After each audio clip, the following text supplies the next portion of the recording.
మధ్య దక్షిణం నుండి ఒక వీధి, ఒక రోడ్డు, ఒక వీధి సూల వచ్చి తగులుతున్నప్పుడు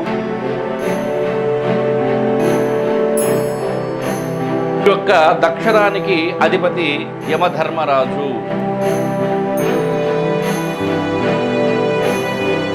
అధిపతులైనప్పుడు వారి యొక్క ప్రభావం ఈ యొక్క గృహములో ఉండేటువంటి వారికి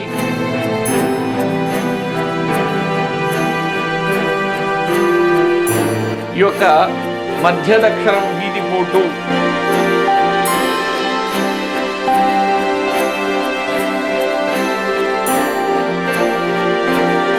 తూర్పు నుండి పడమరకి 12 అడుగులు స్థలం అనుకుంటే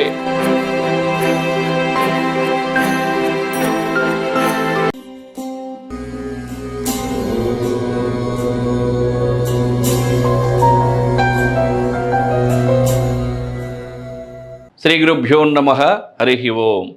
ఎందరో మహానుభావులు అందరికీ నా నమస్కారాలు. వాస్తు వాస్తవం, జ్యోతిష్యం నిజం అనేటువంటి నినాదంతో మనం ముందుకెళ్తూ ఉన్నాం. ఆ క్రమంలో వీధి బోర్డుల గురించి తెలుసుకుంటున్నాము. ఈరోజు మనం తెలుసుకోవాల్సినటువంటి వీధి పోటు, తెలుసుకుంటున్నటువంటి వీధి పోటు ఏంటంటే మధ్య దక్షిణం వీధి పోటు.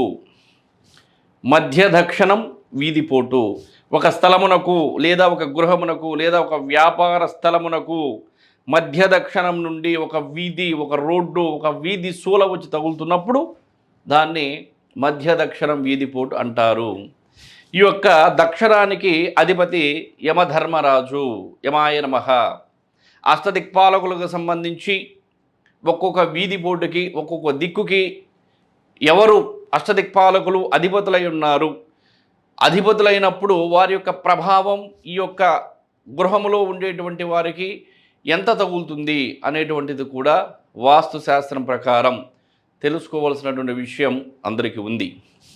కాబట్టి ఈ యొక్క మధ్య దక్షిణం వీధి పోటు అనేది సగం మంచి ఫలితాలను ఇస్తే సగం చెడు ఫలితాలను ఇస్తుంది. అంటే కొన్ని నష్టాలు, కొన్ని లాభాలు రెండూ ఉన్నాయి. అవేంటో మనం క్లియర్గా తెలుసుకునేటువంటి ప్రయత్నం చేద్దాం. ఇందులో కూడా ఇది 12 అడుగులు అనుకుంటే స్థలము, తూర్పు నుండి పడమరకి 12 అడుగులు స్థలం అనుకుంటే ఇటు 5 అడుగులు, ఇటు 5 అడుగులు, ఇక్కడ 2 అడుగుల రోడ్డు స్థలానికి తగులుతుంది అనుకోండి, దానిని మధ్య దక్షిణం బజారు పోటు అంటారు. అంటే సగం దక్షిణ ఆగ్నేయానికి, సగం దక్షిణ నైరుతికి తగులుతుంది అనుకోండి, దానిని కూడా మధ్య దక్షిణ బజారు పోటే అంటారు. ఇందులో ఇటు 7 అడుగులు ఎక్కువ ఉండి ఇటు 5 అడుగుల్లో కనుక తగులుతుంది అనుకోండి, దానిని దక్షిణ నైరుతి బజారు పోటుగా పరిగణిస్తారు. అంటే ఈ రోడ్డు వీధి ఏదైతే ఉందో అది ఎన్నడుగుల వీధి, ఎన్నడుగుల రోడ్డు, ఆ రోడ్డు మనకి ఉన్నటువంటి స్థలానికి ఎన్ని అడుగుల్లో తగులుతుంది, ఏ దిక్కులో తగులుతుంది అనేటువంటిది కూడా ఫైండ్ అవుట్ చేయాలి. చేసినప్పుడే ఏ డైరెక్షన్లో ఏ దిక్కులో వీధి పోటు తగులుతుంది అనేది మనకు క్లియర్గా తెలుస్తుంది. అప్పుడు దానికి తగ్గట్టు మనం పరిహారాలు కానివ్వండి, మార్పులు చేర్పులు కానివ్వండి, వాస్తు ప్రకారంగా చేసుకోవడానికి అవకాశం ఉంటుంది. చెడు బజారు పోటును కూడా మంచి బజారు పోటుగా మార్చేటువంటి అవకాశం ఉంది, లేదని కాదు.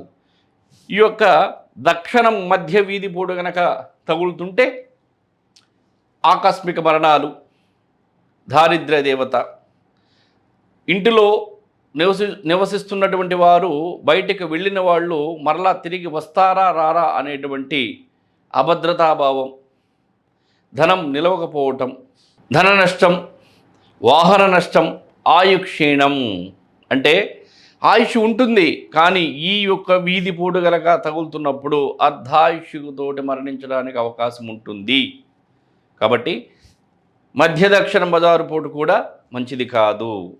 ఇవన్నీ కూడా మీరు తెలుసుకొని వాస్తు జ్ఞానాన్ని పెంచుకోవాలనేటువంటిదే మా మనవి. వాస్తు అనేది ఒక్క వీడియోలో చెప్పలేము, వాస్తు అనంతం. కాబట్టి ఇప్పుడు మేము చేసేటువంటి ప్రతి ఒక్క వీడియో కూడా తర్వాత మేము చేయబోయేటువంటి వీడియోలకి పునాది. కాబట్టి ఈ వీడియోలను మీరు శ్రద్ధగా విని మీకు ఏదైతే సందేహం ఉందో, ఏదైతే మీకు వాస్తుకు సంబంధించి కావాలో అవన్నీ కూడా మేము చేస్తాము. మీకు ఏదైనా సందేహాలున్నా సమస్యలున్నా కూడా వాటికి సంబంధించి కూడా మీరు మమ్మల్ని అడగొచ్చు.